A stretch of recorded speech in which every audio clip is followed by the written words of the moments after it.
Hello students.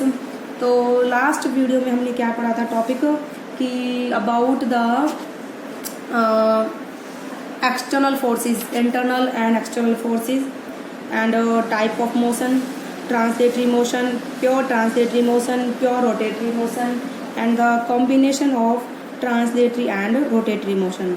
इन सब के बारे हमने लास्ट वीडियो में पढ़ा था। और अब जो हम फर्दर पढ़ेंगे, जो हमारा टॉपिक ऑफ कंसंट्रेशन रहेगा for the further topic is of the centre of mass. Now we will define the centre of mass of the body.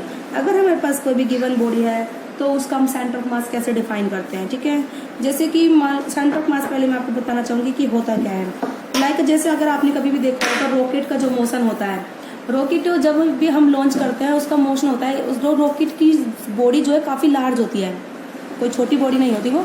लेकिन आप कंप्यूटर स्क्रीन पर जब भी देखोगे रॉकेट का जो मोशन होता है वो एक पॉइंट की तरह दिखाते हैं। किसकी तरह दिखाते हैं बेटा? As a point. जैसे रॉकेट कैसे मूव कर रहा है, पॉइंट की तरह क्या करता है बेटा? मोशन करता है। रॉकेट का मोशन एज ए पॉइंट होता है। तो उसके लिए हम क्या करते हैं, जो रॉकेट का जो एज ए पॉइंट दिखाते हैं स्क्रीन पर, कंप्यूटर स्क्रीन पर जब इसका मोशन दिखाते हैं तो पॉइंट का दिखाते हैं। वो पॉइंट क्या होता है बेटा? सेंटर ऑफ मास। तो सेंटर ऑफ मास अगर हम बात करें एक्चुअल में तो ये होता नहीं है, ये एक थ्योरी है, थ्योरी जिसका हम यूज करते हैं अपनी कैलकुलेशंस को थोड़ा इजी करने के लिए, ठीक है। तो सेंटर ऑफ मास हम इस तरीके से लेते हैं कि किसी भी बॉडी का एक पॉइंट है ये, जिससे हम मानते हैं कि पूरी बॉडी का mass suppose to be concentrated. मैंने लिखा हुआ है centre of mass of body is defined as a point at which the entire mass of body, मतलब पूरी बॉडी का मास सपोज करते हैं, मानते हैं कि कंसंट्रेट है। एक्चुअल में ऐसा होगा थोड़ा ना बेटा, मास तो यहाँ भी है, यहाँ भी है, यहाँ भी है, हर एक पॉइंट पर मास है। ये नहीं है कि यहीं पर ही मास होगा। तो ऐसा भी कोई जरूरी नहीं है कि सेंटर ऑफ मास बीच में ही होगा, ऐसा भी जरूरी नहीं है। अगर इस बॉडी का मास यहाँ ज्यादा है और यहाँ कम है तो सेंटर ऑफ मास थोड़ा लेफ्ट की तरफ आएगा। अगर बॉडी का मास राइट में ज्यादा है, लेफ्ट में कम है, तो सेंटर ऑफ मास कहाँ आएगा बेटा? राइट में आएगा, ठीक है। तो इस तरीके से सेंटर ऑफ मास आता है। हम इसको एक पॉइंट लेके चलते हैं जहां पर हम ये मानते हैं कि पूरी बॉडी का मास क्या है? कंसंट्रेटेड है, ऐसा मानते हैं, बट हमारा एक्चुअल में होता नहीं है, ठीक है। तो मैंने ये लिखा हुआ है centre mass of a body is defined as a point where the whole mass of the body suppose to be concentrated, ठीक है। तो अगर हम कोई एक्सटर्नल फोर्स लगाएंगे बॉडी पर तो वो हर एक पॉइंट पर लगेगा। लेकिन अकॉर्डिंग टू सेंटर मास हम क्या लेके चलते हैं कि अगर एक्सटर्नल फोर्स हम लगाते हैं, एक्सटर्नल फोर्स हम लगाते हैं तो बेटा कहाँ लग रहा है, कहाँ पे जाके एग्जर्ट हो रहा है? उसके सेंटर ऑफ मास पर जाके क्या होता है? एग्जर्ट होता है, ठीक है। हम ऐसा मान के चलते हैं। तो अगर हम फोर्स लगा रहे हैं इस बॉडी पर तो इसका फोर्स कहाँ जाके लगेगा बेटा? सेंटर ऑफ मास पर, ठीक है। हम ऐसा मान के चलते हैं। अब हम निकालते किस तरीके से हम सेंटर ऑफ मास को निकालेंगे। सबसे पहले हम सेंटर ऑफ मास निकालेंगे टू पार्टिकल्स का, जो कि एक लाइन में लाई करते हैं। किस में लाई करते हैं बेटा? वो एक लाइन में लाई करते हैं। तो उसको हम कैसे निकालेंगे? देखिए ये हमारा एक्स एक्सिस है, ठीक है। लेट ये this is the x axis, ठीक है। और ये हमारा क्या है बेटा? वाई एक्सिस, ठीक है। ये ओरिजिन है। तो इस पर यहाँ पर एक पार्टिकल है जिसका मास m1 है, दूसरा पार्टिकल है जिसका मास कितना बेटा? m2 है, ठीक है। तो इसका डिस्टेंस कितना हो गया ओरिजिन से? x1, और इसका डिस्टेंस कितना हो गया ओरिजिन से? x2, ठीक है। तो मान लिया सेंटर ऑफ मास कहाँ पर है, किस डिस्टेंस पर है बेटा? वो x पर, ठीक है। तो उसका सेंटर ऑफ मास हम कैसे देंगे?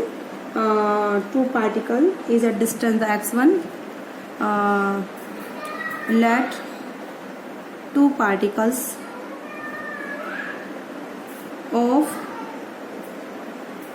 masses m1 and m2 are at a distance x1 and x2, ठीक है। then center of mass of system कितना हो जाएगा बेटा? x से दिखाएंगे उसे, m1 x1 plus m2 x2 upon में m1 प्लस में m2, ठीक है। इस तरीके से हम क्या बताएंगे बेटा? उसका सेंटर ऑफ मास, ठीक है। इसमें आपको ज़्यादा कुछ भी नहीं है, ऐसा कुछ भी जैसा आप समझ रहे हैं तो बहुत ही इजी थ्योरी है ये और अच्छी थ्योरी है, ठीक है।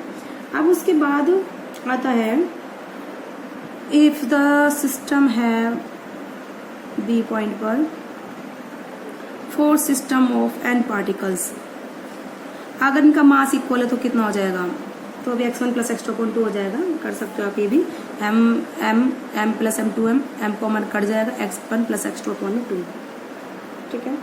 तो इफ सिस्टम है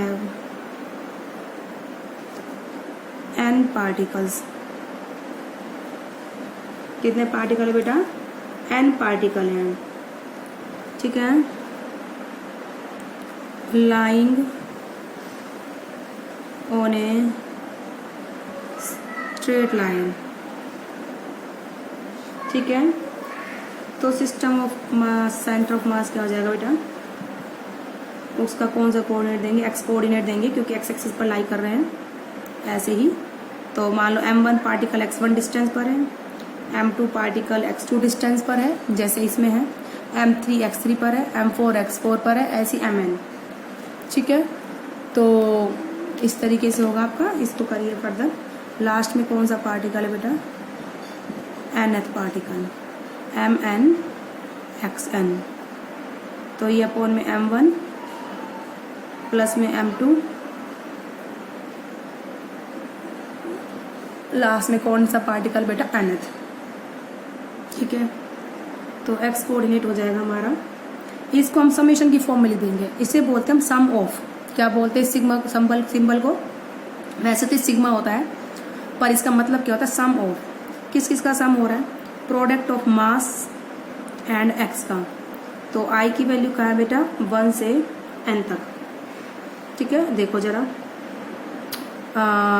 आई इज इक्वल टू 1, तो m1 x1, इस समेशन का साइन मतलब क्या होगा, सम लगाएगा ये, फिर आई की वैल्यू क्या आएगी 2 तक, m2 x2, फिर प्लस लगाएगा ये, लास्ट में क्या है यहाँ पर n है, तो यहाँ पर आई की जगह कितना हो जाएगा n, mn xn, ठीक है।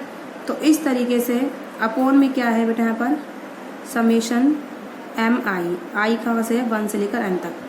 तो ये जो सम का साइन है ये क्या लगाता है बेटा, बीच में सबके साइन प्लस लगाता है, ये इनिशियल है i इक्वल टू 1 और फाइनल कहाँ जाकर रुकेगा n पर। तो i इक्वल टू 1 पुट करिए, m1 फिर प्लस, फिर i2 m2 फिर प्लस m3, लास्ट में कौन सी टर्म आएगी बेटा, mn, ठीक है।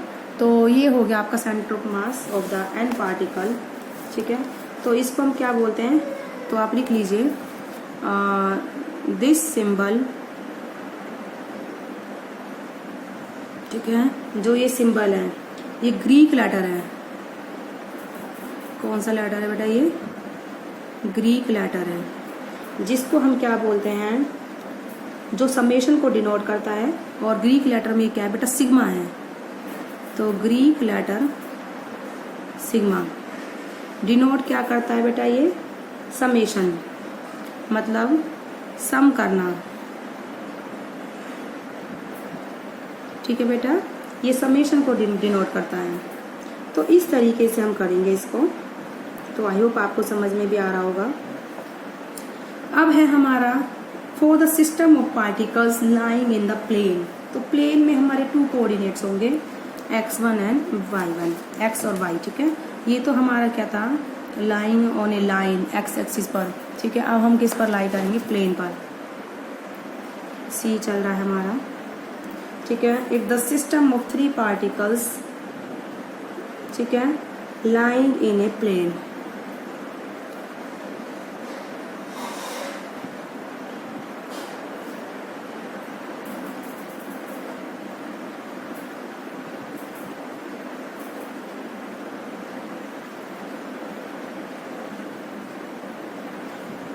किस में लाई करते हैं बेटा, प्लेन में लाई करते हैं,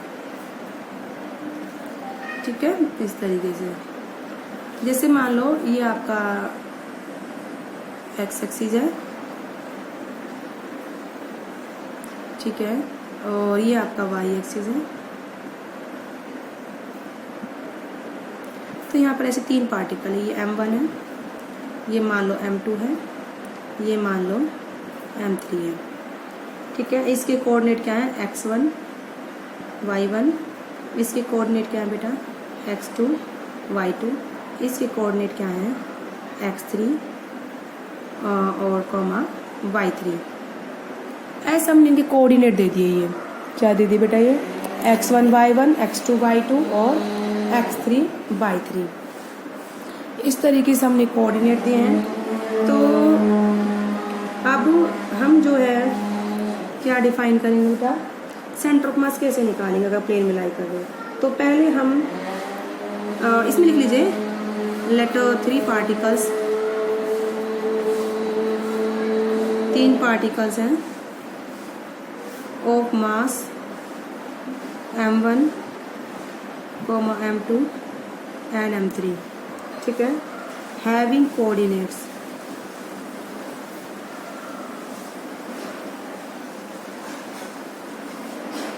x1 y1, x2 y2 and x3 y3 respectively, ठीक है। तो कोऑर्डिनेट ऑफ सेंटर ऑफ मास,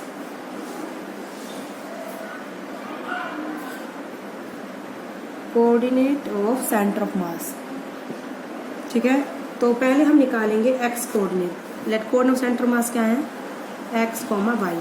तो x कोऑर्डिनेट कितना हो जाएगा बेटा, m1, तो x coordinate x1, m2 x2 plus m3 x3 upon में m1 plus m2 plus m3, okay.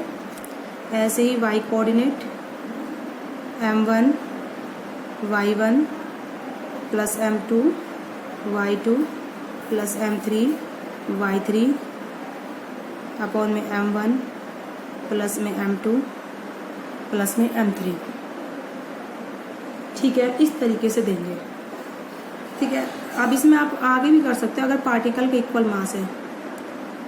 If particles are of equal mass, ठीक है, पार्टिकल्स का मास कहता है इक्वल है, तो ये क्या हो जाएगा, m1 is equal to m2 is equal to m3, कितना है बेटा, m के बराबर है, ठीक है। पार्टिकल्स का मास क्या है, इक्वल है। तो x कोऑर्डिनेट बेटा कितना हो जाएगा, देखो m1 की जगह m, m2 की जगह m, m3 की जगह m, तो m सबसे common x1 plus x2 plus में x3 अपॉन में m प्लस m 3m हो गया, ये m से m कैंसिल, तो ये हो जाएगा x1 प्लस में x2 प्लस में x3 अपॉन में 3, ठीक है। ऐसे ही y कोऑर्डिनेट हो जाएगा इसका m common y1 plus y2 plus y3 upon में 3m, m से m cancel, y1 plus y2 plus y3 upon में 3, ठीक है। तो इस तरीके से हम क्या निकालेंगे, सेंटर ऑफ मास को निकालेंगे। तो x कोऑर्डिनेट निकालेंगे x1 plus x2 plus x3 upon में 3, y कोऑर्डिनेट कितना आया y1 प्लस y2 प्लस में y3 अपॉन में 3। तो अगर सिस्टम ऑफ पार्टिकल स्पेस में लाई करेगा, अब हमने प्लेन में लिया था, तो स्पेस में क्या होगा बेटा, तीनों कोऑर्डिनेट होंगे x, y एंड z, ठीक है। तो इसको हम जनरलाइज कर सकते हैं, ठीक है। अगर हमारे पास n पार्टिकल है और वो किस में लाई कर रहे हैं बेटा, डिस्ट्रीब्यूट है वो स्पेस में, ठीक है। हमने प्लेन का करा तो x और y 2 कोऑर्डिनेट आए, तो स्पेस में करोगे तो z कोऑर्डिनेट और होगा, ये 3 के लिए है। हम ऐसे n के लिए भी कर सकते हैं, n के लिए हम उसका क्या कर देंगे, समेशन। अब आता है बेटा आपका D part, if system of n particles lying in space, ठीक है। तो स्पेस में क्या हो जाएगा, आपका x कोऑर्डिनेट निकलेगा, देखो इधर summation mi xi i is equal to 1 to n कर चुके हैं हम, ऐसे ही करेंगे इसको भी, इसकी जगह समेशन mi xi अपॉन में summation mi I is equal to कहाँ से कहाँ बेटा 1 to n, ऐसे ही I is equal to 1 to n, ठीक है, ऐसे देंगे आप। और समेशन एम आई मतलब m1 plus m2 plus m3 plus में mn लास्ट टर्म, तो वो क्या देगा, पूरी बॉडी का मास ही देगा बेटा वो ऑफकोर्स। तो summation M I X I is equal to 1 to n upon में टोटल मास ऑफ बॉडी, ठीक है। तो अपॉन में क्या आएगा बेटा टोटल मास। ऐसे ही आप क्या दोगे y कोऑर्डिनेट और z कोऑर्डिनेट, ठीक है। y कोऑर्डिनेट बेटा कैसे देंगे हम, summation i is equal to 1 to n M I Y I upon में टोटल मास ऑफ बॉडी। ऐसे ही z coordinate summation i is equal to 1 to n M I Z I upon में capital M is the mass of complete body. तो ऐसे ही आपको इसको generalise कर दिया हमने रिलेशन को फॉर द स्पेस के लिए और n पार्टिकल्स के लिए, ठीक है। इसी को हम फर्दर जनरलाइज भी करेंगे, ठीक है। फर्दर जनरलाइज हम इस तरीके से करेंगे इसको कि इसमें ही हम अब हमारे जो पार्टिकल वो अलग अलग डिस्ट्रीब्यूट थे, जिसका कोऑर्डिनेट x1 था, y1 था, y2 था, इसी को हम जनरलाइज करेंगे। हमारे पार्टिकल क्या है, पास पास हैं दोनों, यानी कि बहुत ज़्यादा पास पास हैं, तो उस टाइम तो हम समेशन को किस में चेंज करेंगे, इंटीग्रेशन में। तो आज की वीडियो में बेटा इतना ही। तो हमने आज सेंटर ऑफ मास का करा है कंप्लीट टॉपिक आपका for 2 particles 3 particles and the n particles and the for x coordinate y coordinate and z coordinate. तो आज की वीडियो में बेटा इतना ही, नेक्स्ट वीडियो में